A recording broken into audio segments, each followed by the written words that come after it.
Thank you for coming to our webinar today. My name's Alex Wilson, and we have Kyle Dovigi with us.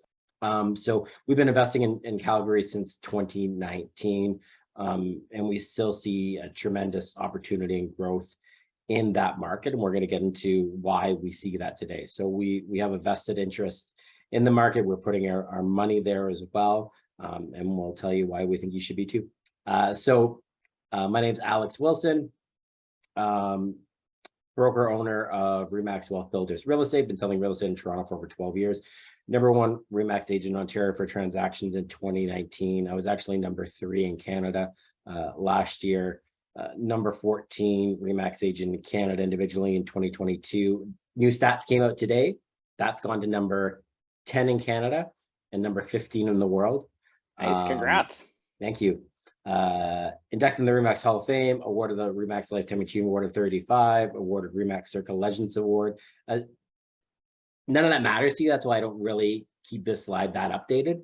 But what matters is the investment success. So turning a deposit of $39,300 into a $14 million portfolio, which that is even grown now as well. We recently bought another house in Toronto, but 14 condos, High Park triplex, an apartment building in Hamilton. That's all our investment properties personally. And did you end up putting a portfolio together for yours on Yep, the webinar? mine's afterwards. Okay, I'll do it after. Okay. So what I like to show everyone, to get everyone in the investing mindset, is I give a breakdown of my portfolio, but I don't look at my portfolio and what it's worth today. I do look at that, but I'm not as concerned. What I look at is what's my portfolio going to be worth in 10, 20, 30 years. And 30 years really excites me. And the reason 30 years really excites me is that in 30 years, all my properties will be paid off. And that's because the tenants in my property are paying down the mortgage over the next 30 years. And my mortgages are amortized over 30 years. So when you have an investment property, you have to put 20% down when you close on the property.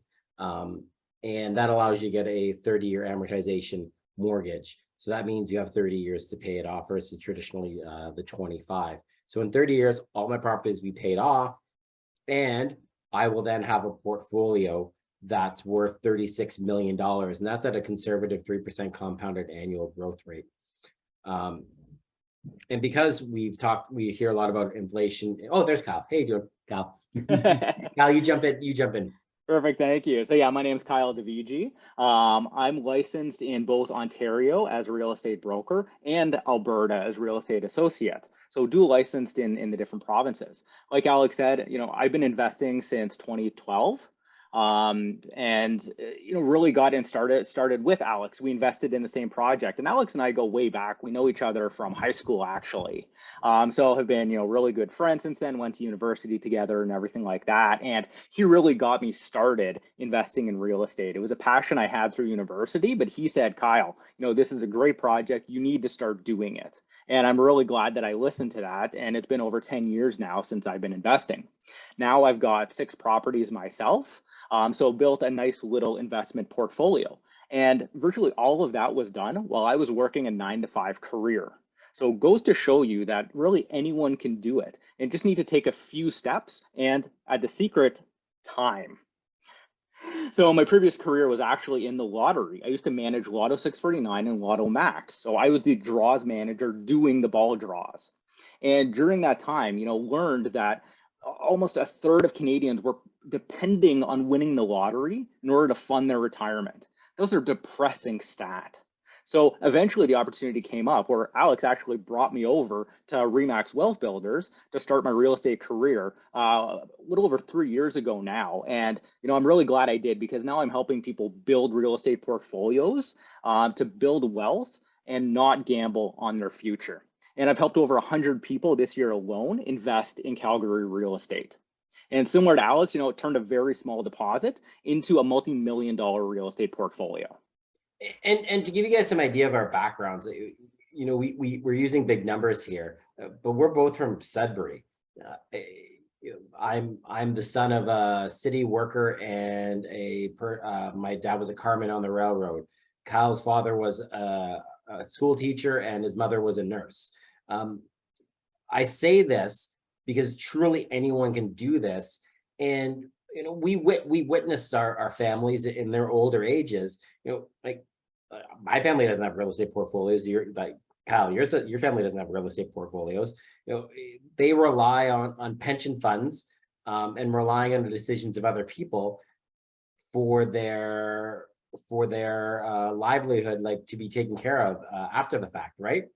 But what if one of those companies went under? Now, OMERS and Ontario Teachers Pension Plan, you're okay. But like, let's say you're at a private corporation that went under. This is where we get into pension funds. And, for example, Sears, when Sears went under, do you think those pensions are protected? No. If you look today, and you look over to England, now this will happen. I go down rabbit holes and Cal will bring me back. But this today, pension funds in England are in panic mode. They're currently being bailed out by the government right now because they're in a cash crunch. So if the pension fund isn't managed properly or the company goes under, your retirement is gone. So you can easily build your own pension fund using real estate and making really simple, small steps. It's tried and true. We're investing in roofs overheads. That's what we're doing. And you'll hear me use that line again later. Exactly.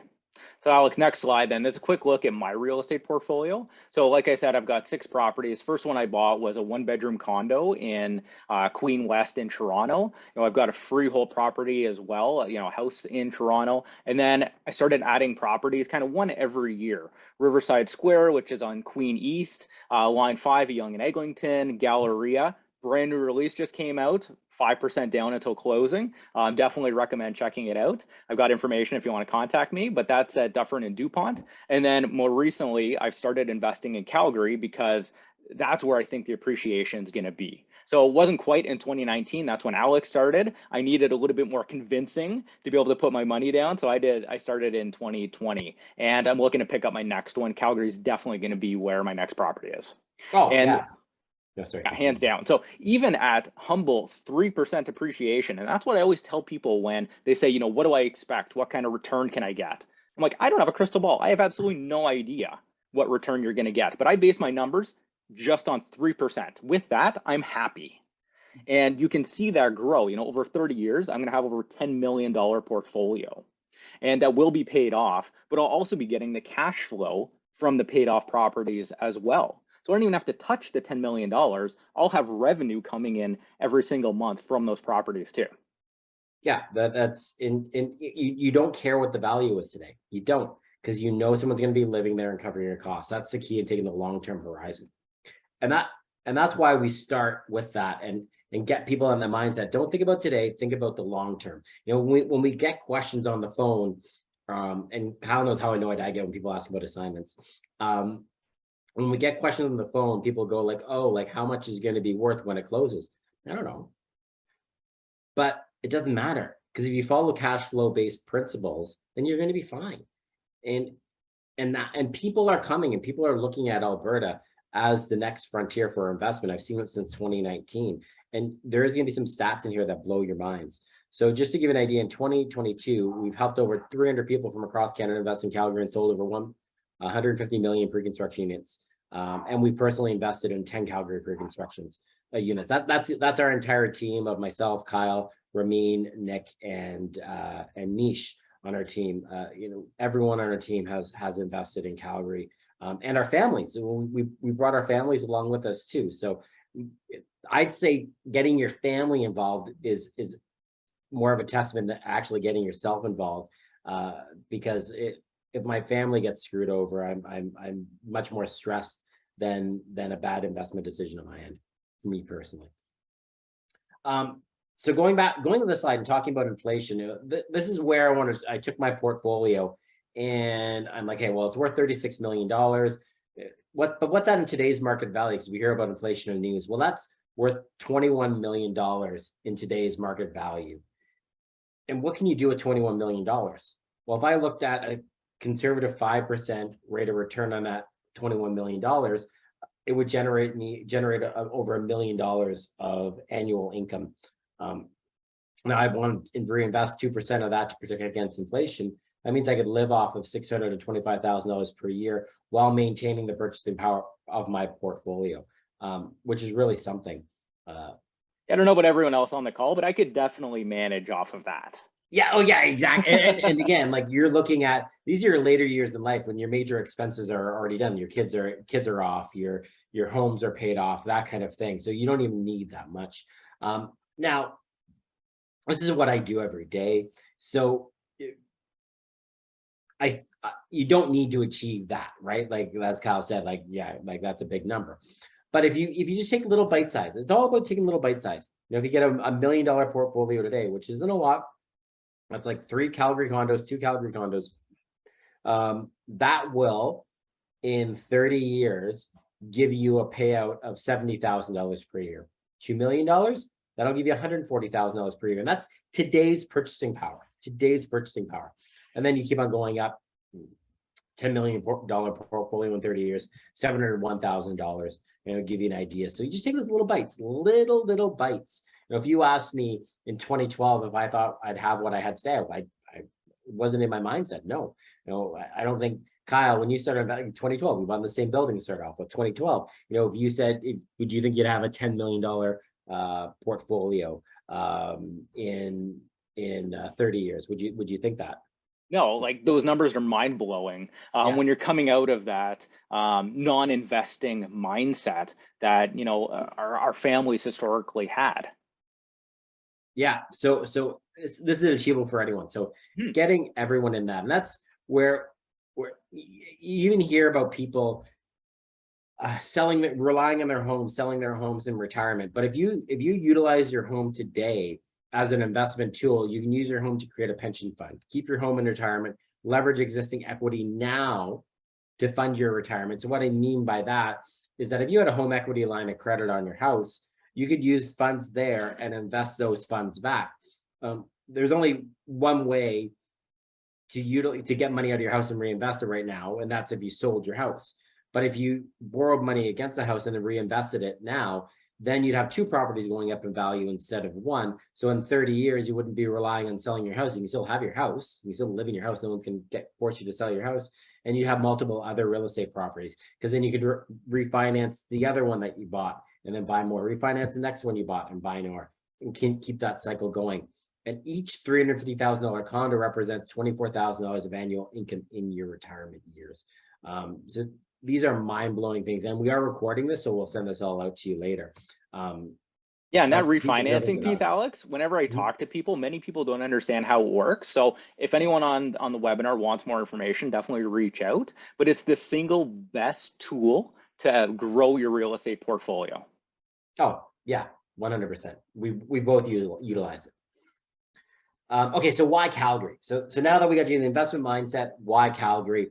So #1 most livable city in North America. These are things that I looked at in 2019 when I started investing. 4th most livable city in the world. Top 5 on the Economist Intelligent Unit's Global Livability Index, located in the foothills of the Canadian Rockies. Loads of green space. Lowest cost of living, 2nd lowest cost of living in Canada, and 9th lowest in North America. That one there, you know, out of other than the most livable aspect, that one there, I really want you to hone in on that, because that is a massive factor that I'm going to bring up as we continue to go along.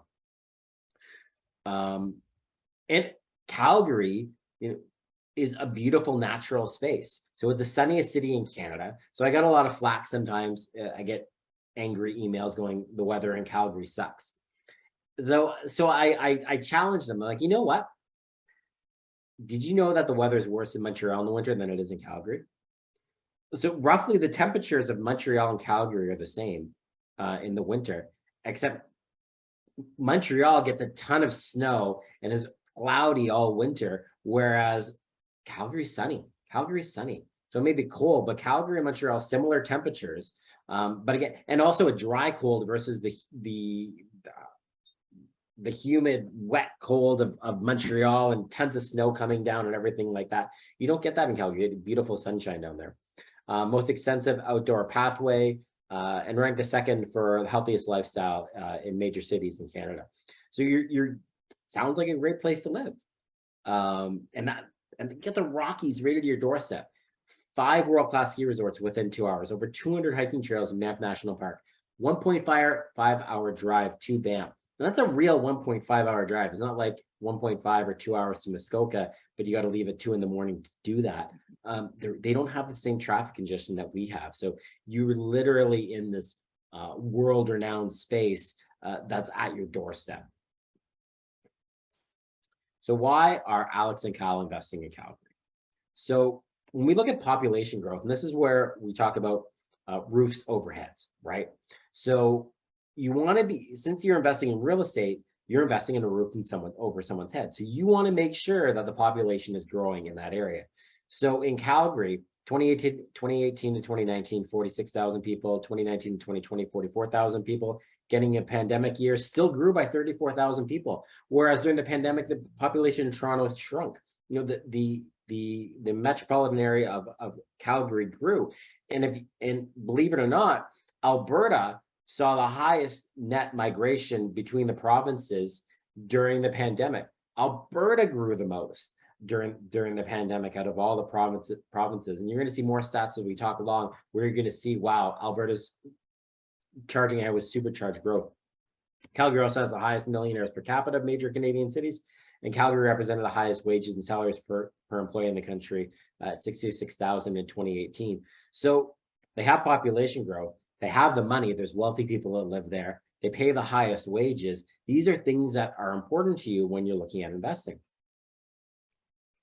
And this is where it starts getting exciting. So we look at the Alberta population set to increase by 48% and will be larger than BC by 2043. So the swing of people from Alberta to BC. So Alberta has 600,000 less people than BC currently. And in 20 years, it's going to have 400,000 more. And versus Ontario is going to grow by 24%. So it's going to grow at double the rate of Ontario over the next 2 decades. Again, that's where the people are going. We've talked, and if you read in the news, you talk about the future immigration boom. I shouldn't say future immigration. It's already happening right now. So Canada has has set the highest ever goals for new Canadians to come to Canada.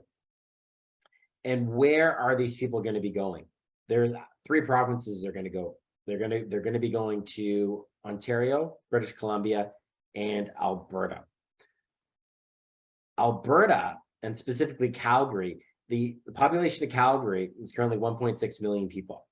By 2043, it's going to grow by another million people. That's 62.5% growth over the next 2 decades. All these people are going to need a place to live. And Calgary isn't that big either. Like it's just a city. It's not like the GTA that's sprawling for hundreds of kilometers too. So to pack an extra million people into a city that size, it's going to have significant impact to the housing there. Oh, massive, massive. And tell you right now, they have a less than 1% vacancy rate in Calgary. And there's lots of new companies that are opening up in Calgary, even in today's challenging economic environment. We're going to talk more about that. So also, we talk about population growth. What about money? Well, Calgary is the 4th largest city in Canada. It's also the fourth largest economy in Canada, behind the big 3, Toronto, Montreal, and Vancouver. Calgary comes in number 4. The economic output of Calgary is larger than the economic output of Saskatchewan or Manitoba. So it's larger than provinces. So they have the jobs. And another factor too is Calgary is a true international airport, in that during the pandemic, there was only 4 international airports in Canada that were operating: Toronto, Montreal, Vancouver, and Calgary. What that means is that I could fly direct from another country and land in Calgary, Vancouver, Montreal, or Toronto. Otherwise, I'd have to connect through. So when people are looking at locating their head offices, you want to be in a city that you can get people to directly. So you may be going like, well, if Calgary sounds so great, well, why hasn't everyone been buying there? Well, buy low and sell high. So what happened in Calgary was that you had a big building boom in around 2014. And that was with record oil prices over $100 per barrel oil. Oil prices started to go down and saw a big crash in 2017. Because of that, you had a bunch of layoffs that were happening, and you saw new condo prices drop 21% since that time. Here's the thing, the layoffs already happened. So all the people were laid off in oil and gas and need to be laid off. So we're taking a buy low approach, or that's what we did in 2019. You know, we've seen the presentation we were in 2019. You were buying low. You're buying right before the recovery was going to start to happen. Now we're in the recovery phase, and that's going to continue going up and up and up. But people were so sour on Calgary because prices went down. When we were having these calls in 2019, 2020, and heck, even 2021, people would be like, well, how much did prices go up the year before? And like, they didn't. And like, what do you mean they didn't? Because people were so used to Toronto going up, up, up, up, up, up, up. And I said, no, this is why you want to buy here. You're buying low. You're buying at the bottom. You're buying at the bottom. You're about to see the boom times that are going to be coming into Calgary and Alberta. And that's the exciting thing. So you're still buying at a low period as we're starting to see growth and prices increase in Calgary. And why are they doing that? Well, we talked about the population growth, and we're going to be adding on about the diversification of the economy after that. But something that's crazy is that when we started doing these presentations in 2019, it wasn't based on oil and gas. So I always talked about how Calgary is diversifying from oil and gas. But one massive factor is the Trans Mountain Pipeline.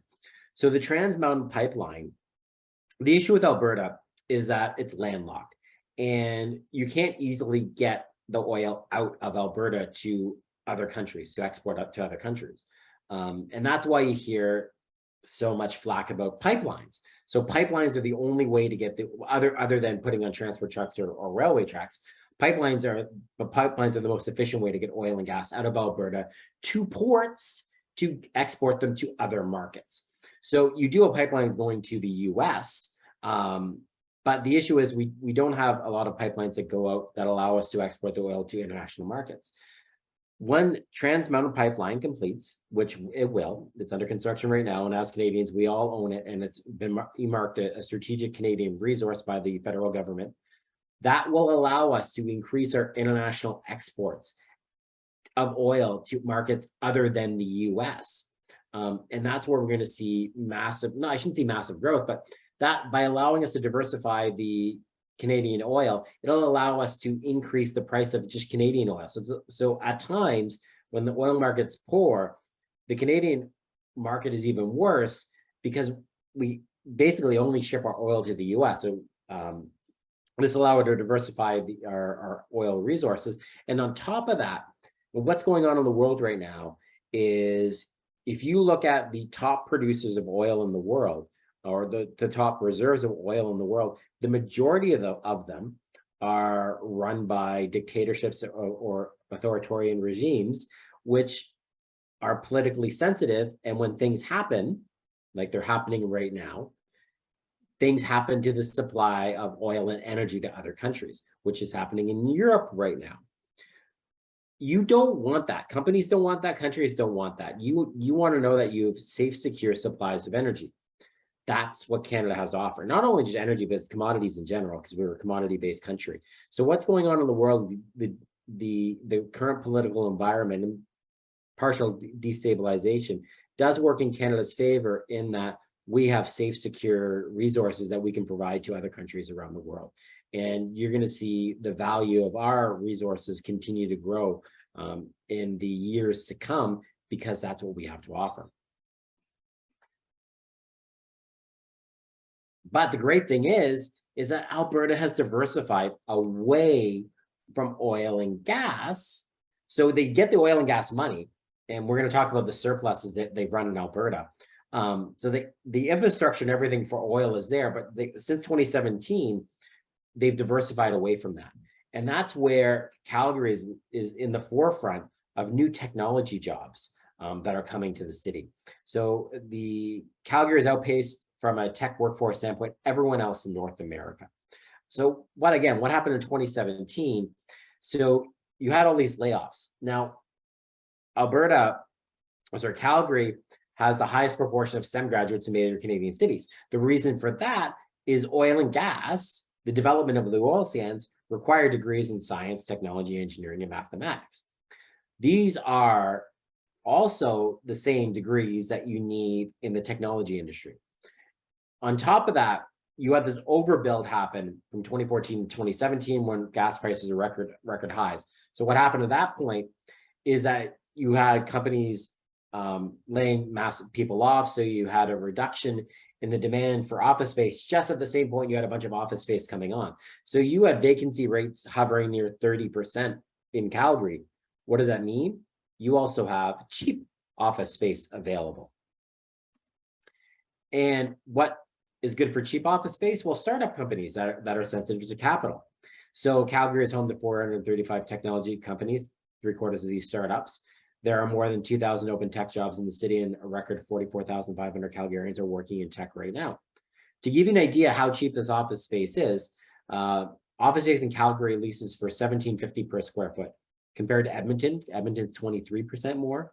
Toronto is over double, over 102% more, and Vancouver is nearly triple at 155% more. So if I'm a company and I'm looking to start a startup or that kind of thing, or if I'm a company that's looking to open a head office and I'm cost sensitive, Calgary has the lowest cost for office space. And now these startups are starting to hit unicorn status. So what does unicorn status mean? Unicorn status means they had $1 billion valuation. So we had Neo Financial, their headcount is swelled to 650 people, and the company is looking to hire another 100 positions in Calgary. Amazon. So Amazon is opening a new cloud computing server hub, second in Canada. The other one's in Montreal, a $4.3 billion investment, 900 jobs. That's happening. We have a project, Kyle will talk more at the end of this part, not the end of this part, but the end of the presentation when we get into the actual product that we have, is Arthur Condos, just 10-minute drive north of this. Amazon is going to have its new cloud computing hub for Western Canada. TELUS hiring 8,500 people in Alberta, part of a $17 billion investment operations and network in Alberta. Head office is in Calgary. WestJet relocating all of its 787 Dreamers to Calgary. 1,000 direct jobs happening there. Calgary is its only connecting hub within its global network, making Calgary its only connecting hub. These are massive, massive things. And these are big companies, you know, it's not just small and medium-sized businesses. These are international corporations that are either setting up brand new operations or expanding their existing ones. But then you even do have smaller companies like de Havilland Aircraft. They're actually building a massive new aircraft manufacturing complex that's just going to be east of Calgary. So anyone that invested in Lockwood Condos, Aberdeen Townhomes, East Hills Crossing, this is huge news for all of you. Because yeah, this is huge. Like Chestermere on East Calgary, it just has about 22,000 people. This is 1,500 direct jobs, going to be 10 minutes away from that. Like, it's going to have a huge implications to the real estate and just general city of Chestermere and East Calgary too. But they're just not setting up operations. They're moving their operations from Toronto to Calgary. And looking to have those 1,500 jobs there, massive 1,500 acres of land. It's going to be a huge sprawling complex that's going in there. Again, just 10 minutes east of Calgary. And I want to add, people may not know the name of this company. So that, well, what is this company? You want to know what they make? They make the planes that drop. They make the water bombers. They make they make other airplanes too, but they make water bombers. Okay, so. Do you think water bombers are needed today? Water bombers, we talk about record forest fires in BC, in California, around the world. This is the company that makes all the water bombers for the world. and they're going to be in Calgary. So they're not going anywhere anytime soon. Calgary, Kyle, I'll let you keep on going on all Yeah, these. and this is doubling down really on WestJet's investment too, because they were partnering with the province to add new education courses, university requirements for pilots, everything like that. And de Havilland is going to have training facilities there too. Like it's going to be a full integrated complex there. So that's huge, huge news. And big money paying jobs. And here's the thing too, is and I'm very happy, I'm very excited about the Havilland. Relocating from Toronto to Calgary. These are specialized jobs. You know what that means? They need houses in Calgary. The people will leave Toronto and they will move to Calgary. All those people, well, I don't know how many are actually relocating, but I've been involved in relocations before I started selling real estate. Like there's a massive amount of people when they have one of these corporations relocate. You know, they will need a lot of houses and rentals, and they're going to want to be close to the facility. And Chestermere, which is an executive community just east of Calgary, I call it the Oakville of Calgary, is the closest community to this new facility. The new facility is in the middle of nowhere.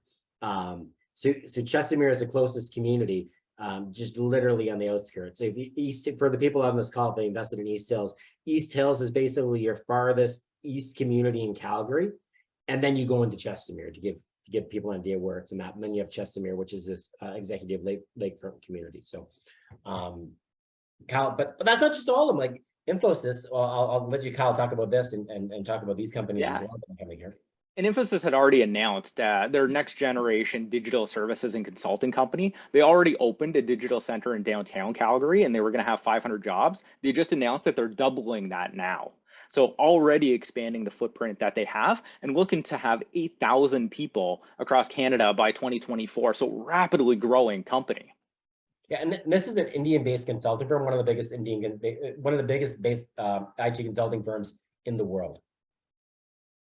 And Emphasis, their next generation digital technology services as well. So common theme, next generation and technology, right? Opening up in Calgary. Going to have a new delivery center downtown Calgary, 1,000 jobs in over 2 years. Then SideTrade, this was brand new, just announced a couple of days ago. Artificial intelligence order to cash platform, which is essentially invoicing, getting the money from your order to your actual bank account. Opening up brand new headquarters in downtown Calgary with over 100 jobs there. But not just that, big names again, TD Bank. They're opening a Western Canadian wealth hub in downtown Calgary. This is where they're going to be training their financial planners on how to actually, do financial planning. And they chose Calgary because it's got the highest population of post-secondary education people there. So again, comes back to that, STEM graduates, hugely educated workforce, just isn't needed for oil and gas and technology in the financial sector as well, critically important. RBC. This is a little bit older, but they opened up a new Calgary Innovation Hub. They were adding 300 tech jobs and really looking to add that technology ecosystem in Calgary. And then Ernst & Young, sure you've heard of them, setting up a finance hub in Calgary with over 200 jobs. And you're seeing this time and time again with these big companies. They're setting up these financial hubs, these networks in Calgary. Calgary is really going to become their Western Canadian front. And you're really covering all of Western Canada. And do you notice that none of these companies have anything to do with oil and gas? None of them. Exactly. IBM, another one. They already opened up a new innovation hub. This was literally down the block from Gallery condos that sold out earlier this year with another 250 jobs. But it's these sorts of investments in downtown Calgary and the surrounding areas, it's not just one-time investment because they continue to grow and expand on the existing footprints that they have. So might be small numbers now, but if you look out 5-10 years, it's likely going to be much, much greater than this. And when you have so many companies doing that, big companies, but also small and medium-sized, we haven't covered a lot of those because you're not going to recognize the names. They don't make headlines, but those small and medium-sized companies are the backbones of many economies, and they probably contribute more to the local economies because the money's staying more often in the cities themselves and churning a bit more than some of these big multinational companies. So huge overall benefit to the city of Calgary. So Yeah. Alex, why are all these companies moving to Calgary? Do you want me to tackle it or you want to go for it? Go for it. Okay, me. Okay, so we talk about all this, and the thing is, it's already happened before. And what I mean already happened before, if I go to the US and look at the US markets, you're seeing a migration of companies away from California. Now, why are companies leaving California and moving to places like Texas and Florida? Well, they're fleeing high taxes. Well, Alberta has the lowest corporate tax rate in Canada. There's no land transfer tax or development charges. So any of our established real estate investors would know about those in Toronto that are on the call. We don't have any of those extra costs on closing. It's literally just paying the legal fees. And there's no provincial sales tax here. This is the lowest tax jurisdiction in Canada, lowest tax province. Number two, expensive housing. Why are companies moving away from California? Well, you got six-figure employees sleeping in couches in San Francisco because they can't afford anywhere else to live. Expensive housing. Calgary, lowest cost of living, second lowest cost of living out of all major Canadian cities, and ninth lowest in North America. So you have very, very affordable housing in Calgary and high-paying jobs, and government regulations. And this is where it's going to get really exciting. And when I talk about more slides and you connect the dots. So when COVID hit, immediately the government did two things. They cut corporate taxes, the Alberta government. They also set up a $175 million commitment to Alberta Enterprise Corp for innovation. And that's where you're starting to see some of the stuff happen today with their these new companies that are moving into Calgary. Alberta's been actively courting these companies to get them like, hey, don't forget about Toronto and Calgary. Forget about Toronto and Vancouver. Check out Calgary. They're making the investments to attract these companies to come in here. And there's a reason why is Alberta has a lot of money. And also another fact, there's no rent control out there. That doesn't impact why companies are coming there, not skip through real estate investors. But Alberta has a lot of money. And Alex, I'm sure you've heard the ads because I've heard them a lot lately on the radio, online. Alberta is calling. They're actively trying to recruit people across Canada, and not just Canada, even California. There's companies specifically set up based on the different immigration and visa rules there to relocate workers into Calgary, but still working remotely then for, say, California companies or people moving from Ontario or across Canada to Alberta as well. I was so excited when I heard those ads. In that, this again, we've been doing this since 2019. Do you remember Era was the first building that Kyle and I sold, which is closing in January next year. But do you remember doing those transactions, Kyle? And like having the people come in and do those deals in person and everything like that, and just see what we said, see it come full circle. 3 years later, it's really, really cool to see. And this stat, I know this slide excites Kyle a lot. Kyle doesn't like debt. And there's a difference between debt and leverage. Leverage meaning that you're, for example, a mortgage. If I take a mortgage, I buy another property, but I have an income stream attached to it, that's leverage. Debt, I'm just paying interest on. So that's if I buy a new car and I finance it, that's debt. So Alberta has the lowest net financial debt per capita in Canada. Ontario, and it's less than 2,500. Ontario has nearly $20,000, nearly $19,000 of net financial debt per individual. Canada averages just over $10,000 per individual. Alberta is less than $2,500. Why is this relevant? That means you're investing in a province that has the financial resources to attract other companies, other industries to move to Alberta. Okay, and note this was in 2017, this stat from this slide. Statistics Canada doesn't have yearly stuff. But this is cool.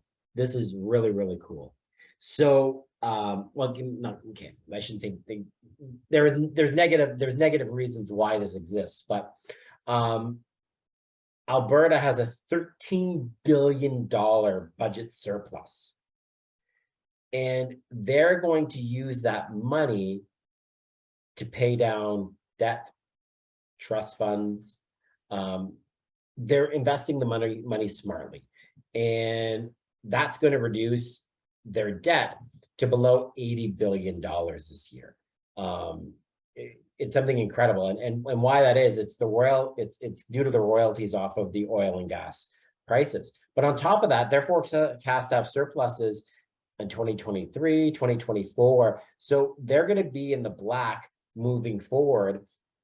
And that budget is based on $70 a barrel of oil, which it's not at 70 right now. So those numbers could be higher. And when I first had this slide, and it shows you like how much has changed, I talked about the surplus of what this year was going to be, and it was going to be like 500 million. So they were forecasting $500 million surplus. $13 billion is what the Alberta surplus is.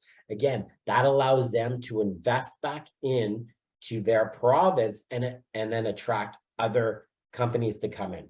Why are they attracting other companies to come in? You're probably not going to see extensive oil sands investment. So the oil sands, that investment has happened. So when you actually, I'm going, follow me on this journey, but I think it's important for everyone to understand on this.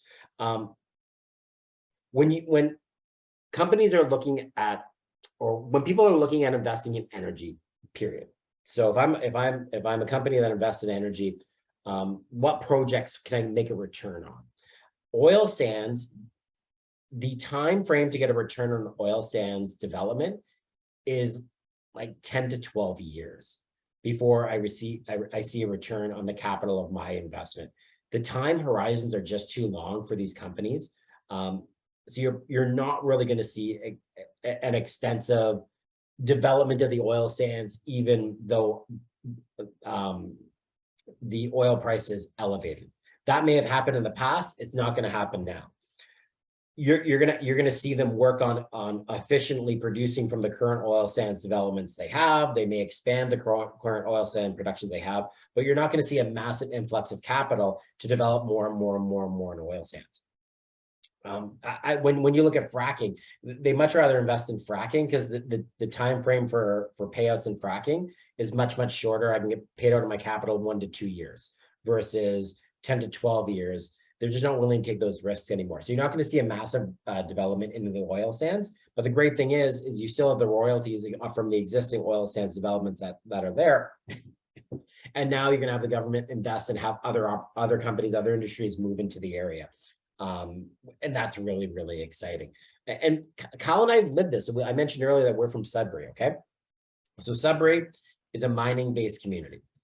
Sudbury used to live and die on the price of nickel. That's no longer the case. Sudbury has diversified its economy away from just being a mining-based community. So we've personally seen a community diversify away from that. Smaller scale to Calgary. Sudbury's over 100,000 people. Calgary's over 1 million people. But on a smaller scale, we've seen it happen, and they're doing the same thing in Calgary as well. It's just a pro investment province. No rent control, no fire and buyer tax, no land transfer tax, no provincial sales tax, no development charges, and that $10 billion stimulus package, including reducing corporate taxes. That's what happened during COVID. Why can they do that? They have the financial resources to do that. And this is where the rental market, 1% vacancy rate, rental rates up 29% year over year. These are big numbers, and these factor into your decision to investing there. And we've talked about how many people are moving to Calgary.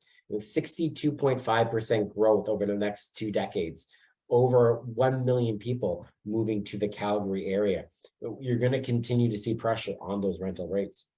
But even with the rental rates up almost 30%, Calgary still ranks 17th in Canada of major cities for affordable rental. So there's still huge appreciation potential there as well.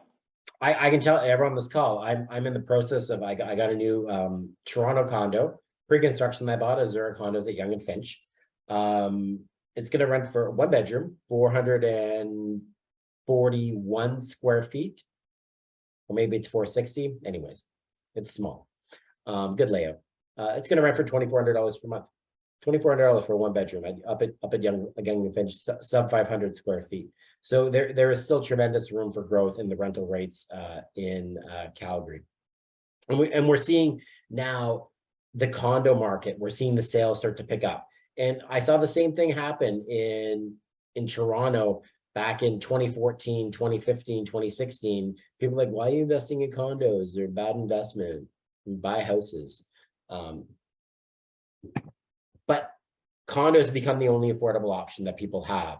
And they also attract a demographic in that condos are easy to maintain. And the young professional demographic doesn't know how to maintain a house, nor do they want to maintain a house, right? Like, Kyle, do you know stuff about your house? I do, because I've been forced into it, but I had Yeah, no desire to. yeah, I When you don't. own a 100-year-old house, yeah, you need to learn a few things. Yeah, exactly. Yeah. I own 200-year-old homes. They're all shit. But it has been incredibly stressful, and I do not recommend it. Kyle, wait. Can you okay, no, it's too long of a story. He had a water leak one day, and it turned out to a whole disaster. We won't get into it. But that happens in a house. Guess what? In a condo, I just got on the phone. Hey, hi, property manager, there's an issue. Okay, thanks. Because if I'm investing in condos and if I'm living in a condo, someone else is responsible for what's in the walls, the exterior of the property, and the land. I'm just worried about the square box that I live in, the concrete box or wood box that I live in the sky. And young professionals that value their time and don't want to get bogged down and learn about these things, they don't want to have to deal with the issues that come with living in a house. The amount of times that I've shown people houses and they're like, oh, I hate trees, oh, I hate grass, I don't want to deal with like this kind of stuff when I buy a house. There's a big draw to condo living out there, and it's the most affordable option out there for people to live in. And we're seeing that reflect now in condo sales rising 66% year to date over 2021, row houses 54% year to date over 2021. It's that smaller affordable market that's seeing the biggest growth now in Calgary. Kyle, I'll let you talk about this more. Yeah, and this is actually a snapshot from October of this year. So looking at September statistics in Calgary, and you can kind of see the trends. Most of the property types are up over 10%. Detached and semis have performed a little bit better, but because of affordability with rising interest rates, towns and condos or apartments that they're listed in this are actually outperforming the semis and the detached properties. And I expect that to continue really for the next 18 to 24 months at least. Because of that affordability. And there was a huge gap that opened up between the low rise and the towns and condos. Whenever that gap gets big, we've seen this in the GTA, it's cyclical. Condos and town prices have to come up because detached and semi prices aren't really going to come down. So you see that narrowing, and then it'll eventually, grow again and then narrow again. But what we're seeing here is, it's been very stable the last couple of months. It's been a bloodbath in many other of the cities, and we'll take a look at that on the next slide. But in Calgary, it's been very, very stable overall. And you actually have listings going down, inventory going down, and that just is going to benefit the real estate market over the long term, because really it's consolidating right now. I don't know if any of you do trading, but you have consolidation, and then it pushes up for another higher high, and that's what we're seeing. But you can take a look at this chart. Might not be able to read it, but what's really important is Calgary has really seen no decrease in price over the last couple of months, whereas other cities, like Toronto, have gone down significantly. It's saying 8%, but I think it's actually much larger than that when you're comparing the peak to the low. But other cities like Halifax, Windsor, Guelph, Kitchener has been one of the hardest hit areas. It's been an absolute bloodbath from the peaks. So, people are always looking at, what did it do? What was their historic performance? But actually looking at, what is the stability there, and what sort of platform am I launching off from? Because when interest rates go back down, and they will, we're heading into a recession, it has to happen. Interest rates are going to come back down. When you're already in a strong market like Calgary is, then that's where you're going to see the huge jumps. We're not going to be looking at 3% appreciation anymore. I'm expecting more like double digits. Obviously, I can't guarantee anything, but that's definitely what I'm expecting when things normalize after this interest rate hike cycle that we're in right now. And then we talk about what we do a lot of work with Truman. all their projects have sold out that we've launched. So Frontier, Lockwood, Cavello, Aberdeen, Mondrian, Gallery, Rangeview, Pine Creek, Harlow, all these projects have sold out. And what we currently have right now, and I'll let you talk about these. Yeah, this is the Arthur. So it's already been a very successful project. It did launch a little bit earlier in September, but it's 2 buildings, over 200 units. So it's taken a little bit longer for all of the units to be absorbed. Whereas for like Gallery, that was right downtown, sold out in 11 days, much smaller building. Only 120 units. Yeah. But Arthur is the lowest investment point for a Truman project. So you're looking 2 bedrooms for the mid 300s, including parking. Let that sit in. You know, where can you buy any unit, even in Canada, for 300,000, let alone a 2-bedroom with parking included, right? That affordability is, and no closing costs. yeah, and virtually no closing costs. Only 10% down. So you're putting 10% down now with the developer to secure the unit. It's closing in 2027. So you're sitting on it for 5 years. You only have, say, $36,000 invested, but you're getting appreciation on that full purchase price. So even a 3% return, you know, you're significantly amplifying your returns because you've only got a very small deposit down. And it comes with a 2-year rental guarantee as well to sweeten the pot even more. So if you're looking for a complete investment package, Arthur is really it. But what gets me even more excited is that it's only 10 minutes away from the Amazon Cloud Computing Hub that's going to be in North Calgary. So you've got a huge employment center, not to mention that it's already close to the airport. So you're 10 minutes away, you're not in a flight path, anything like that, but you have huge trade, economy around the building today. But Arthur Condos and Cityscape, where it's located, that's the neighborhood, it didn't even exist 10 years ago. So that's how rapid this area is developing. So actually looking to double the population in the next 10 years. So going to be growing very, very quickly. But it's nice because it's part of a new master plan community, and Truman is taking a huge lead in that area. But what's nice is part of a 115-acre environmental reserve that's included there as well. So they're not just bulldozing everything. They're integrating the community into the natural environment as well. But you're going to have new schools there. You're just minutes away from shopping. You're 20 minutes door to door downtown. You know, where can you get in 20 minutes in Toronto, Vancouver? I can't even get to the highway in 20 minutes, let alone anywhere else, right?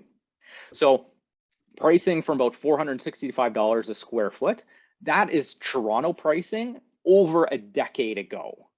You know, you just can't get those numbers anymore. And again, it's the most affordable Truman project available right now. Truman's the king of Calgary, building the most units in Calgary by far of any builder, but very high quality, very reputable builder.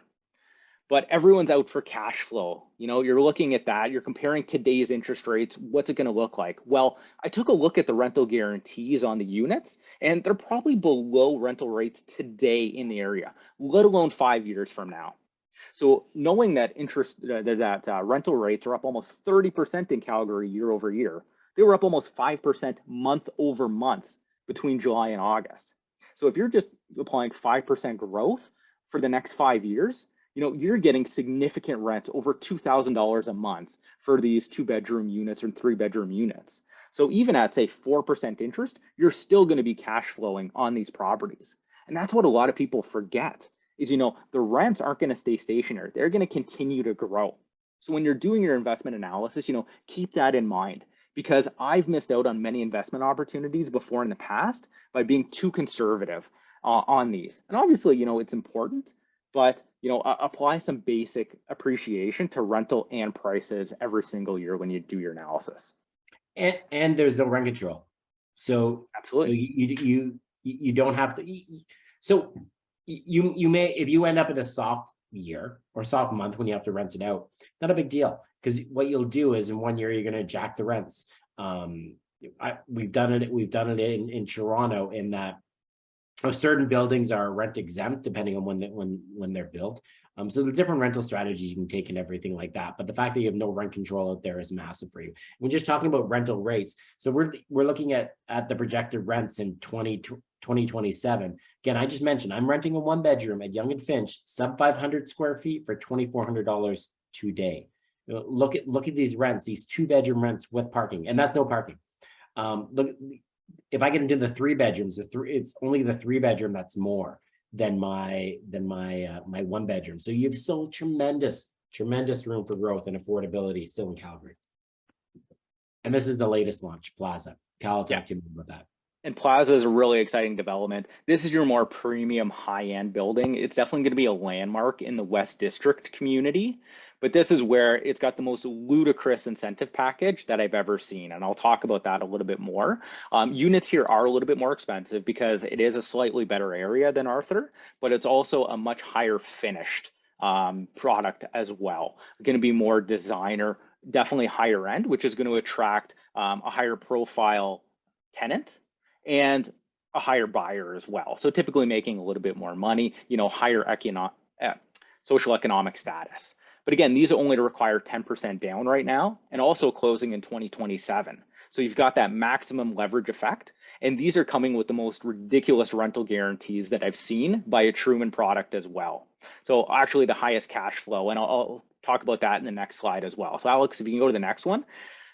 Now, this guarantee is the best that I've really seen of any project. And it's only for the first 50 buyers. And this is almost running out now. The project has not even launched officially yet. Officially, it goes Friday, but we've got pre-sales access to units and to this special promotion package. So if you're interested in Plaza, get in touch with me right after the webinar because this isn't going to last.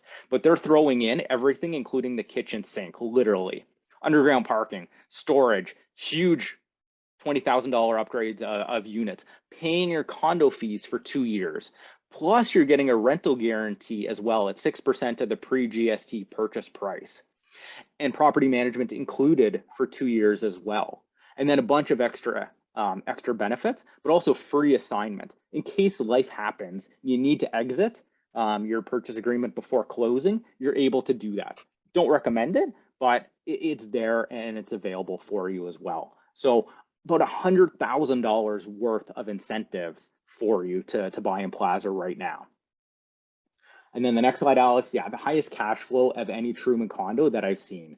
And it's a lot because of the condo fees are being paid, but also the amazing rents that this building is going to command.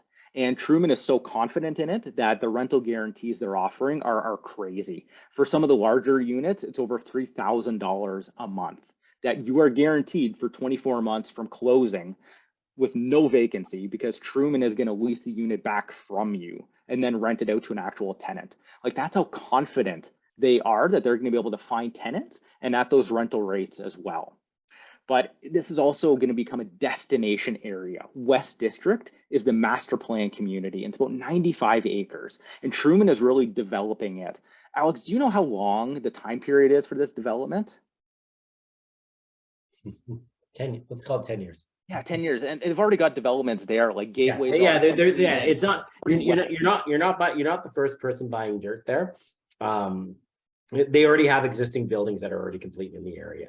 So I would say that they're probably about 40% along the way.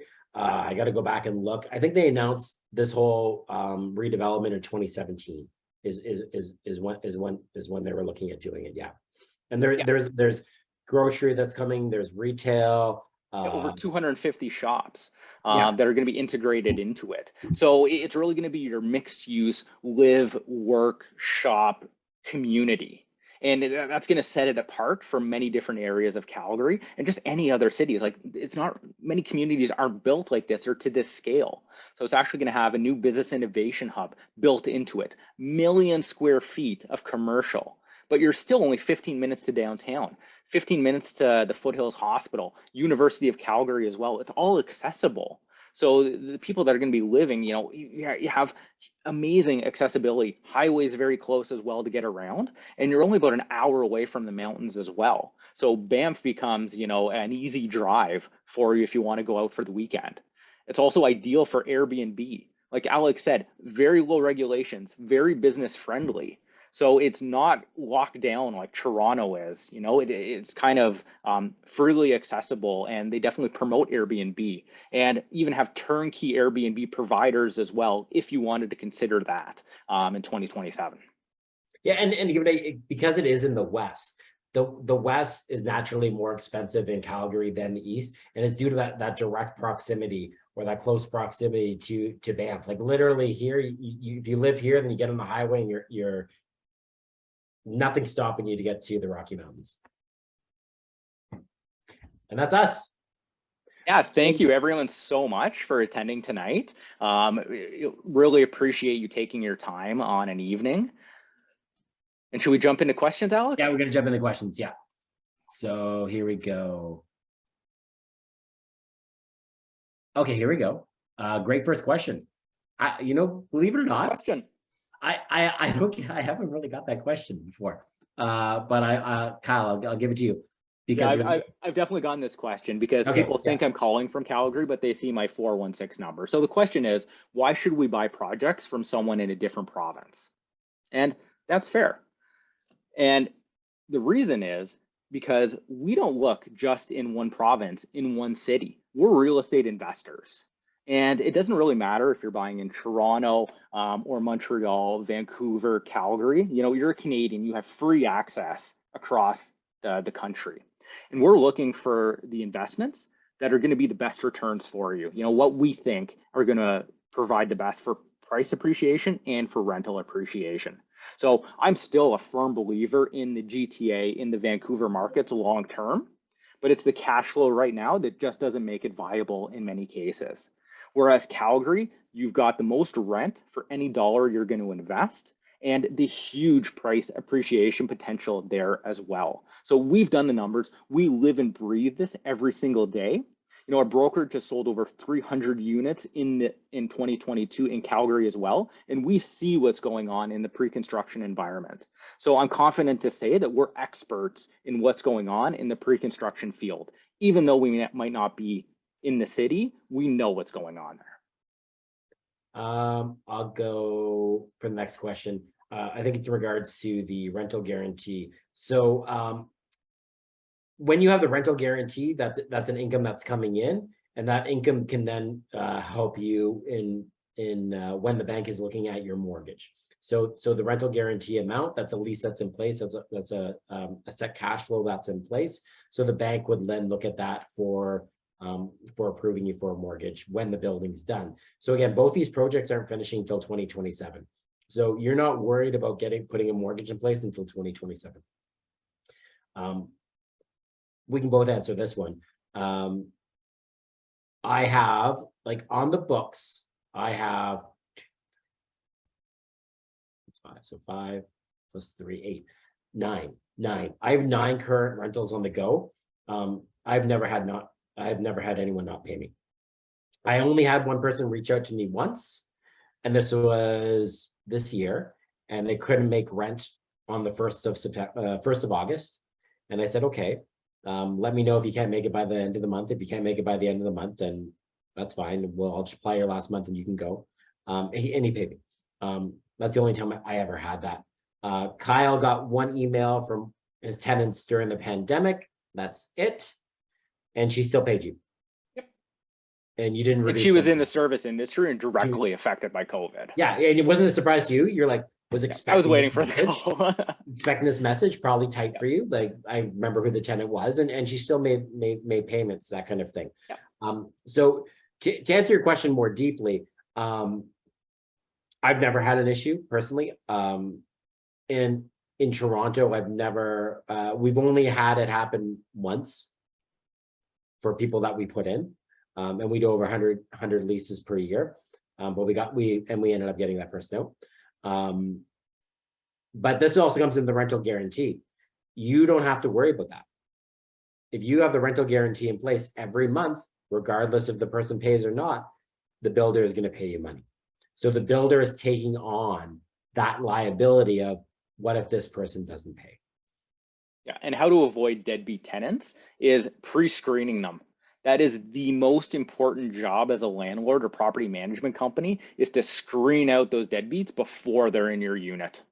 Yeah, and so in Toronto, what we do our own credit checks, we do our own employment validations, we do our background checks as well. We do a full social media background check and everything like that. When you do all those things, you're going to be okay. The one thing, I will say this, the one thing I can't screen for is a whiny tenant. Can't scream for that. So you may get a whiny tenant, but paying, not an issue if the right steps are taken. Yeah, and it's better to have no tenant than a deadbeat tenant. So hold off until you find the right tenant to move in. Correct. Every time that I've seen an actual issue is that the proper steps weren't taken to qualify the individual. Every time I've seen an issue, every single time. Then they call me and I have to fix it. Concerning how much land there is in Calgary, can we see a spike in the condo market like we've seen in Toronto or Vancouver? Well, the spike in the market, are you talking about the spike in prices? The spike in, what happened in Toronto? I'm not looking at doubling the growth of my property. My condo went up twice as much. I'm not looking for that. All I want to look at positive cash flow opportunities, and I want and I apply a conservative 3 to 5% annual growth. And I can tell you, I did this in Calgary. I bought a house in 2021 in Calgary. So I bought a detached pre-construction house, bought it for $525,000. And I bought it on cash flow principles. March 2022, I got a mortgage on the house. The house was worth $720,000. I sold it. And I took money off the table at that time. If you apply cash flow fundamentals on your investments, you'll be rewarded in the future. I don't know when that big bump will happen, but I don't invest based on big bumps. I invest based on long-term fundamentals. What do I know? I know that Calgary is going to grow by over 1 million people in the next 2 decades, by 62.5%, and all those people are going to need somewhere to live. That's the way I look. I look at all the companies that are moving to Calgary.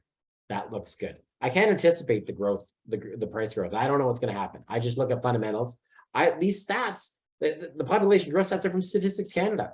I mean, these are government resource-based websites, and I look at the companies that are opening there. That's what I base it on. And I just look for 3 to 5% growth. That's it. Positive cash flow.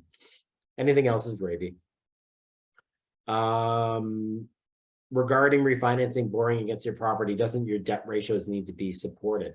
Yeah, they still do, but again, the rental income that comes in is then applied also on for your ratios. So you get to add in that income, your rental income, to your ratios. And that's where you can't over leverage yourself, because then it could become an issue. But refinancing it, you're normally getting more rent for the property and it's gone up in value. So you're still within the debt ratios. That's working with a really good mortgage broker is very important. Do you want to do which one to invest in, condo and high rise, townhouse, or detached, Kyle? Yeah, so here's my perspective is the order of preference that people want to live in is a detached house, then a semi, then a townhome, then a condo. Typically, if everything else is equal. Now, my order of preference as an investor is a condo, a townhome, a semi, and a detached, because I want to keep my life simple. I don't want to be chasing repairs, doing everything else with it. Condos are the easiest possible way to invest in real estate, and pre-construction takes it even a step further because it's not even built yet. You just sit on it. So I like investing in condos because it keeps my life super simple and super easy. Can you make a little bit more money on the low rise? Probably, but I'm willing to give up a few percentage points for ease and simplicity. Alex, what's your thoughts? Same. So I did it. I bought a detached house, right? I bought a detached house with two, which would have a basement unit in it and an upper unit. Rental numbers are fantastic. But I also own detached rental properties in Toronto. And I'm like, man, one thing, I lived in one and I moved out, but it's a block away from me, and I know the issues that come up. I'm like, do I want to deal with these issues? I got 3 young kids. Like, oh my God. So I thought, but I had a $200,000 gain. So I took the money off the table at that time. Didn't want to sell it, but it just made sense for me at the time. If you like an easy life and you don't want to be hands-on, then just go with the condos. You're not going to get the calls. You will have issues if you buy freehold houses. You will.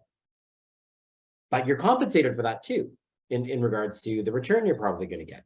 But you will have issues. Now, the good thing is these are all brand new versus the product that I own in Ontario, which is all 100 years old currently. But you will have issues.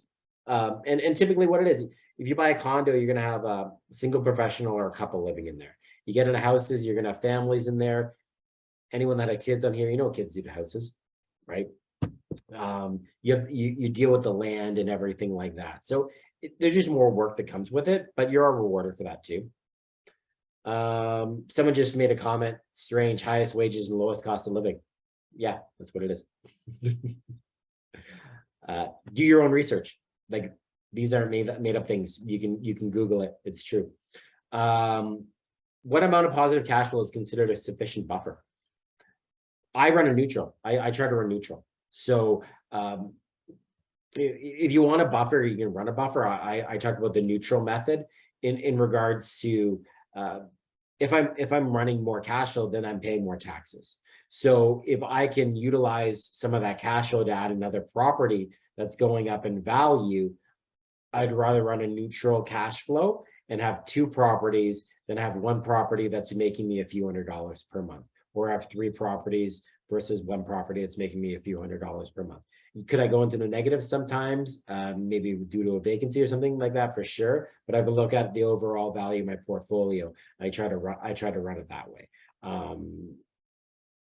Kyle, you want to add anything to that? What buffer? Yeah, and unless you're depending on the cash flow, say you're retired, you need that money to live on, then it's not that valuable right now, because most of it is going to be taxed away by the government. It's just added on top of your income, if you've got anything left after your expenses. So it's better to grow your portfolio, because that's taxed as a capital gain anyways, and then you have multiple properties growing instead of just the one. Do you have to declare capital gains if you sell a property in Calgary and live in Ontario? You do a federal tax return. Yeah, CRAs across Canada, and they care very much about it.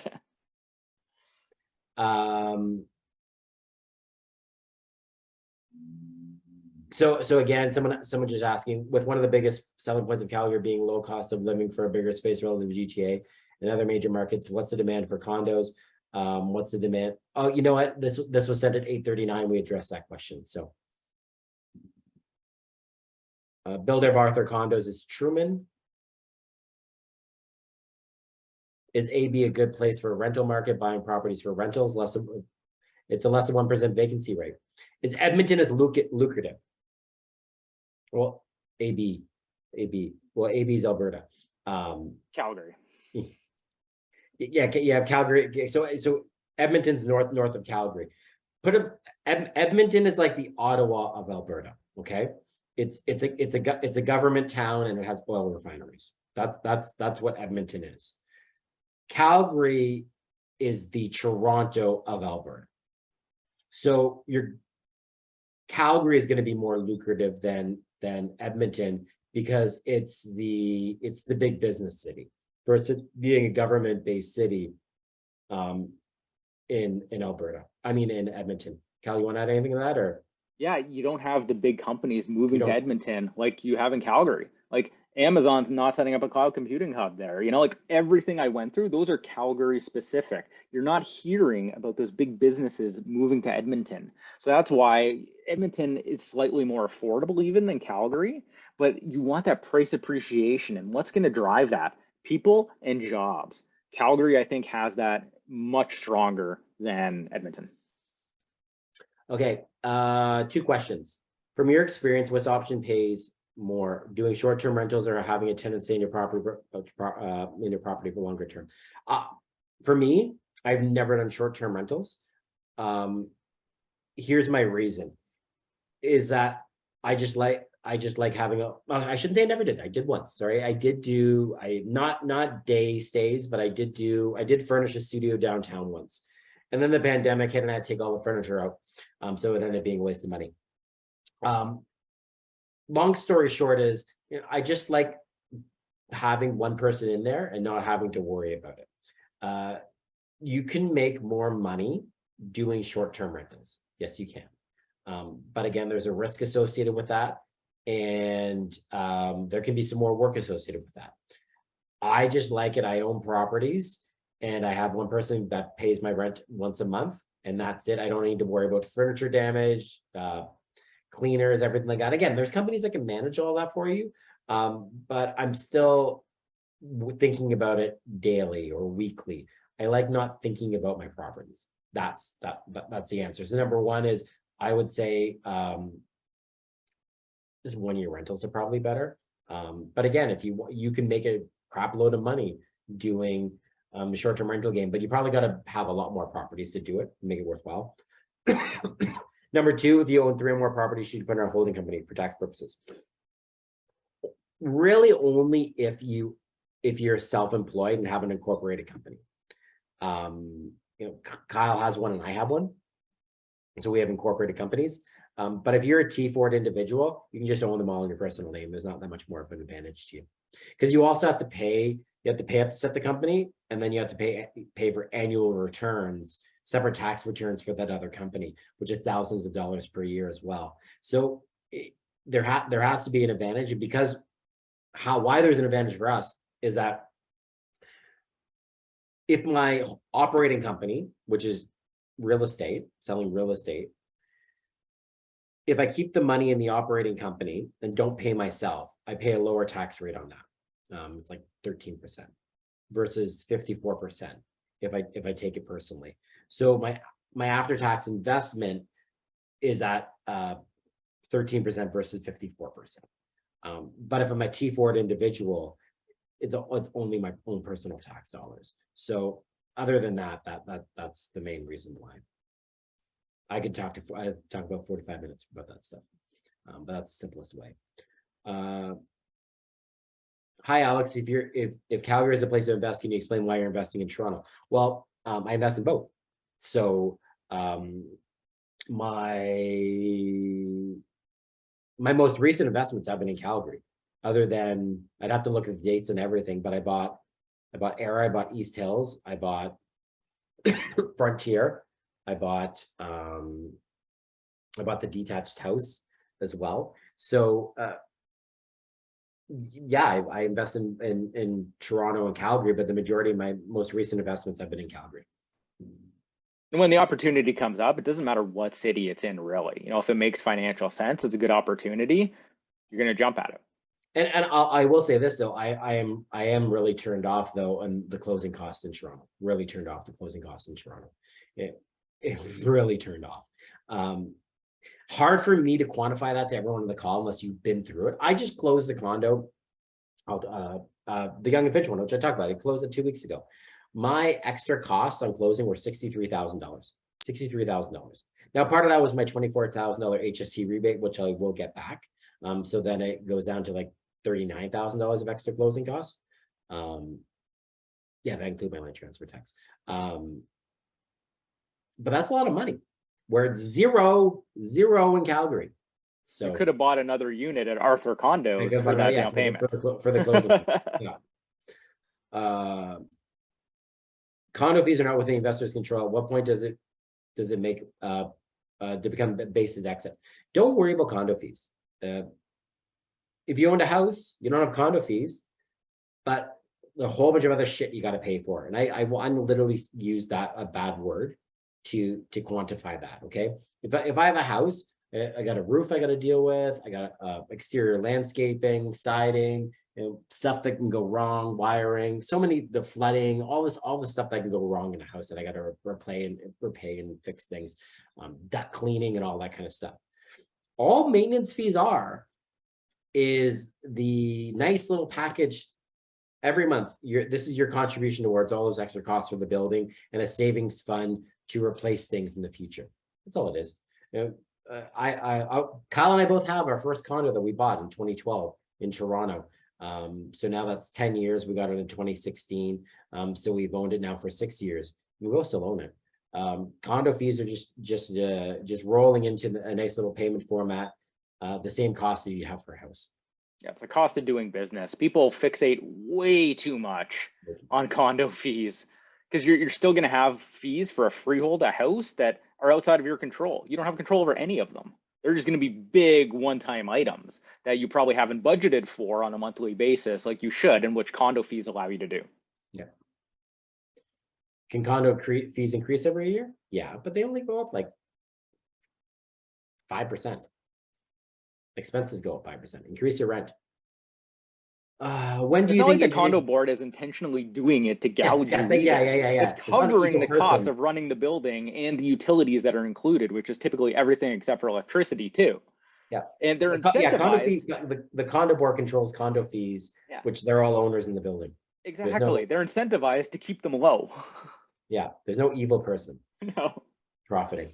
When do you think interest rates will come back down? You're going to start seeing interest rates come down probably second quarter 2023. I anticipate, Kyle. Yeah, I think so. I think there's going to be another interest rate increase There will be, yeah, at the there end will of be this another year, increase. and Yeah. then possibly another one as well, just because interest rates are so high, or inflation rates are still so high. They have to do something to get it down. But I think after that, yeah, early 2023, they're going to stop and then probably start to come back down because it's going to start to affect the economy. These projects are planned for 2027. Is there any projects available earlier than this, like 2024 or earlier? Email us, send us an email. We can get more into that. Would you advise opting out of the 2-year property management offer, seeing the rents now are up and cost guaranteed is not competitive? If the delta between what the market rent is and what you're getting on the rental guarantee, then absolutely opt out. We have people opting out of rental guarantees right now and getting market rents for projects that they bought in and are completing. So there's no issue with opting out of a rental guarantee. Treat it as an insurance policy. You're out of market and you're looking at investing in Calgary. There are a lot of unknowns for you. You're like, okay, I know that my unit's not going to sit empty. I know I can associate a return off of that, but you're not under no obligation to take it.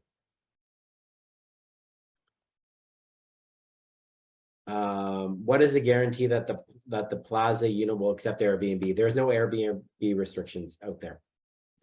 Are there extended down payments? Or does the down payment need to be paid right away? Down payment is typically, I'm going to say 5%, but they do a fixed number for the first, but I just want to keep it easy because they change it on every project. Essentially, you're doing 5% when you sign the contract, and then 5% typically in 90 days for the 10% down options. Yeah, and I'm saying yep with a face because I also know a plaza that the incentives are only for the first 50 buyers. So there are some other deposit options which can unlock those incentives after the 50 after the first 50 buyers. But to keep it simple for now, 5% in 10 days, 5% in 90 days. Kyle, do you want to add something? Yeah, and keep in mind for any rental property in Canada, when you close on the property, that's when you get your mortgage. And to get the mortgage, banks require that you have 20% down total. So if you've given a 10% deposit to the builder up front, you need another 10% at closing. But that would be in 2027 for Plaza or for Arthur. What is the down payment cost for the last project you presented, which would have been Plaza? Kyle, you want to talk about that? Yeah, so that's 10% down. I think it's 20,000 on signing, and then I think the balance is due in 180 days for the incentive right now. Is that correct? Yeah, it might be. Yeah, I think so. So that would be roughly anywhere from about 50 to 60,000 total deposit required before closing. And if you're on this call, you're going to get those exact details in an email from us. So yeah. Yeah. How much are the percentage taxes when I purchase a condo? 0. There we go. There's no land transfer tax in Alberta. 0. But something to keep in mind as well, in order to have capital gains tax, then typically you have to close on it and rent it out for at least a year. That switches it from being classified as income by the CRA, because they're really trying to crack down on people flipping properties. So close on it, rent for a year typically becomes capital gain, and the tax you're going to pay on any profits is 50% less than.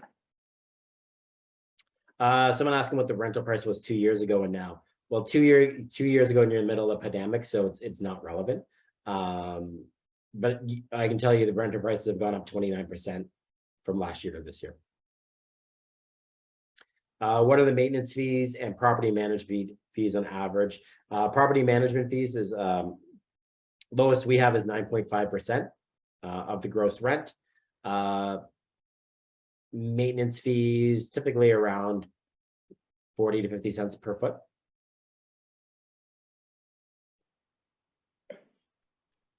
Oh yeah, well, what's the process of buying a property if you're Ontario in Calgary? You don't have to go. You just sign a contract via DocuSign with the builder, and then on closing, you'll do a Zoom call with your lawyer. That's it. Everything is done remotely. Even the deposits are done at your local bank. You never have to see or visit the property the entire time you own it. Yeah, go ahead. I never plan on seeing the property that I bought.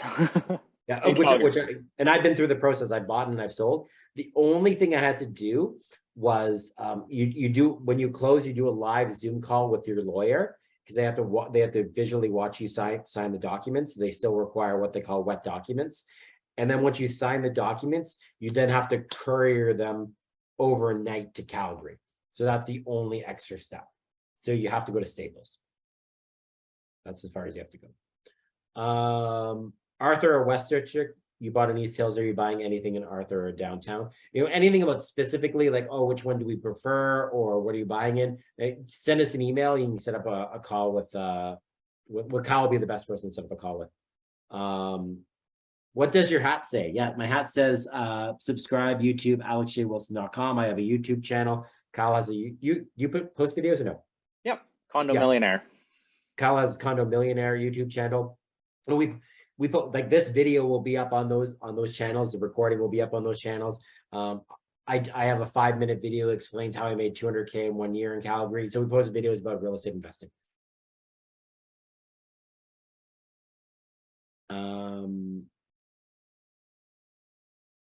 Are there extended down payment schedules? 10% need to be paid for right away. So we talked about this already. Typically, it's 5% at signing, 5% in roughly 90 days. Yeah. What does rental guarantees mean? Is the property management taking full responsibility? Are there hidden fees? No hidden fees. And property management is handling the tenant. So, but you get the rent every month. If you choose to go for the rental guarantee method, you could opt out. If the delta between, if let's say your rental guarantee is 2,000 and the market's 2,500, like, yeah, maybe I just want to rent it on the market. So.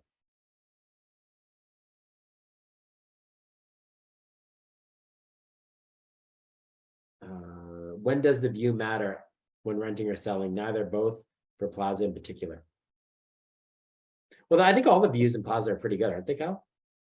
Yeah, especially the south facing ones, but because it's going to be 9 stories as well, it's going to be overlooking a lot of the surrounding buildings. But they're set back too. It's not like in Toronto where you might be looking directly into someone's unit. You know, you're going to have a decent sized residential road in between buildings, kind of around them as well. So all of the views should be pretty good. Even if you're on a lower floor, you know, it's probably not going to make that much of a difference overall. So it depends more on the unit type. So the floor plan that you're looking and how much you're looking to invest are probably more important than the view you're going to get. Okay. Student rental prospects, any suitable project you have going on? Don't rent to students. These are close to universities, right? Plaza would be closer, but it's not your student residence building. It would be more for an executive management professional type. Yeah. So maybe something in the future, another project we have coming down the line. What happens in the end of the 2-year period, rental period? Very good question. Get that often. You would have the tenant in there, so you'd already have someone that paying you rent, so you don't have to worry about a vacancy period. And then you could go, you could opt to hire another property management company, or you could manage the unit on your own. The thing about condos is that very little goes wrong in a condo. So theoretically, you could manage it from Toronto and not have to deal with any issues. Kyle, how many emails do you get from your Toronto properties? Like my last tenant, he hasn't. Or I think his dad locked himself out one time, so I had to go down and open the door for him. That was literally it. The key just got stuck. That was it. Yeah. In 2 years. So he's awesome. I love him. Yeah. So at the end of the 2-year period, you're most likely going to hire another property management company to manage the unit for you. But the great thing is there's no rent control out there. So let's say the unit was at below market rent, you could just jack the rent.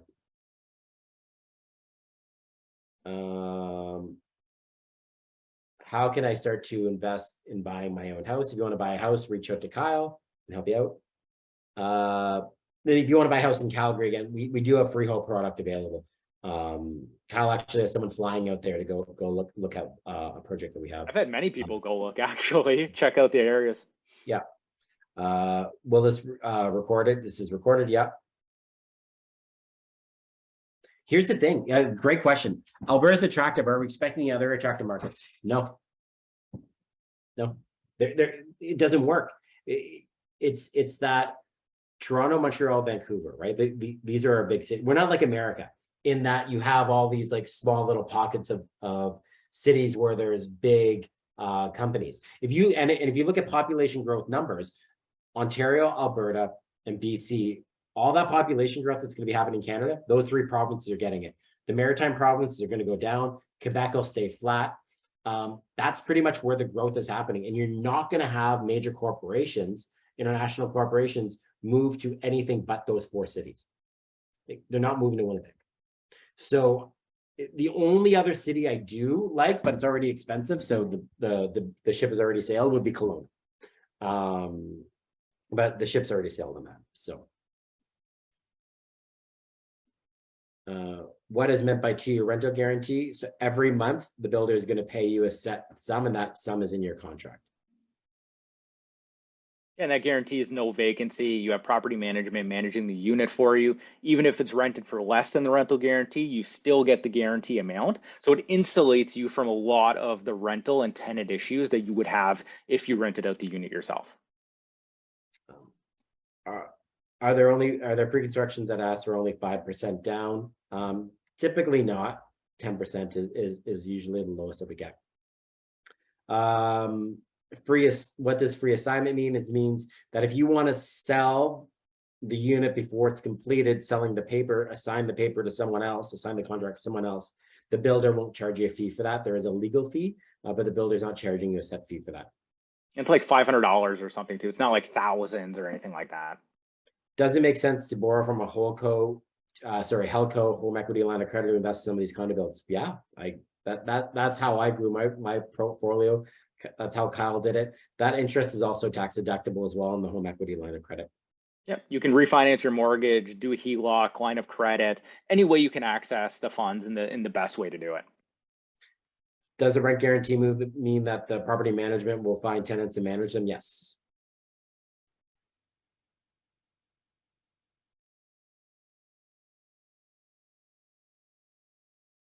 Does investment property still give you room to qualify for a mortgage? I hope you get my question. IG, I earn 100K now, and after my debt, etc., qualify for 700K house. So am I able to acquire investment properties over 700K? Yeah, because you're well, I'll tell you this, none of these condos are over 700K. So I guess I can answer that question on that part. But also the rent, remember the rental income is included as well. And if we're looking at something that's closing in 2027, you'll most likely be making more money in 2027 and interest rates will be lower. Yep. We can connect you with a mortgage broker as well who can give you firm answers on it if you want to reach out to us. Yeah. Can you do an Airbnb from the condo? Yeah.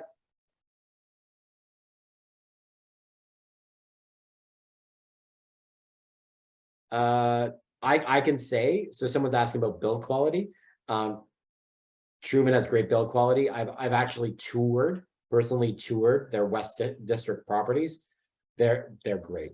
Yeah, I've toured the townhomes that they completed. They're great. I've toured other condos they built. They are great. So you'll always get people that troll you online that people aren't happy. And typically, it usually ends up being tenants that are renting a property from a builder. That's if you look at property management companies, you will not find a property management company that has more than 2 stars, and it's because all the tenants complain. It's not the landlords, all the tenants that complain, and they leave all bad reviews. Yeah. And Truman's literally building like a couple thousand units every year. So if there's only a couple reviews online, that's a pretty good ratio. But there might be build quality issues, that happens. It's how they respond to that and fix that. And Truman actually has won customer service awards in the past as well, multiple years too. So they've been recognized for that. Do issues happen? Absolutely, but it's not a wide prevalent issue by any means. Do you expect pre-con prices to go down shortly after the next two interest rate hikes? No, they just won't build them. And why it is they can't afford to build them for less, so they just won't build them. A builder isn't going to build a building and they're going to make money on. If prices came down, guess what? Your contracts will get canceled because the builder won't be able to afford to build it. I can guarantee that. And in the GTA, over 10,000 units have been delayed because it doesn't make financial sense for them to do it. So builder will never build at a loss. They're a business. Yeah, so prices won't come down, they just won't build them. And then prices will go up because we've impacted supply. Is it a wise financial move to use a line of credit to pay for your down payment? Depends on your situation. You know, every person is different. So it just depends on your financial situation. It can make sense in some cases, it doesn't make sense in other cases. Is the rental calculated as interest income on your return? Okay, so I will answer. When you do rent on your return, it would be rental income on your return, and that's taxed at 100% rate. Interest will be tax deductible against that. Any reasonable expenses get deducted against the rent. Yeah, and this is by far the longest webinar we did. That was the last question. So thank you. Wow. For the 48 people that are still on. Wow, that's a lot of time to listen to us talk. My wife doesn't even listen to me talk that much. We had about 45 questions too, which is pretty amazing. Thank you, everyone. That was and great questions too. Those were all good questions. So thank you all, everyone. We've recorded this. You will get this out tomorrow. And thank you for coming on. If you have any questions, you can book a call. We're happy to answer those for you. We'll also have information on the Arthur and Plaza project. So thank you so much, and we'll talk soon. Bye-bye. Bye, everyone.